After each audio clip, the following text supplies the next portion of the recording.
ដឹងធ្វើចិត្តឈប់នឹកឈប់គិតតែមិនអាចធ្វើបានទេព្រោះមនុស្សពីរនាក់ដែលតែងស្មោះស្នេហ៍តែមានខាងចង្អៀករេធ្វើអ្វីក៏មិនដែលត្រូវចិត្តបងតែងតាមយកចិត្តពងងារ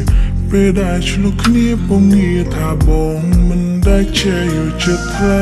អូនតែងលេងឆាតជាមួយអ្នកផ្សេងតែបងវិញគ្មានសិទ្ធទេបងតែងតែច្រៀងបំពេឲ្យគេងអូនលួចទៅលេងនឹងអ្នកថ្មីសួរថារាល់ថ្ងៃមានសិទ្ធអីឬត្រឹមជាមនុស្សដែលកុំដល់ពីស្អីធ្វើអ្វីក៏មិនដែលត្រូវចិត្តស្នេហ៍ពិតត្រូវចាញ់អ្នកទីបីក្តីស្នេហ៍ក៏ប្រែលអកកកអូនតែងថាបងនេះមិនល្អអូនប្រាប់ថាមិនចង់បន្តនឹងបងទៀត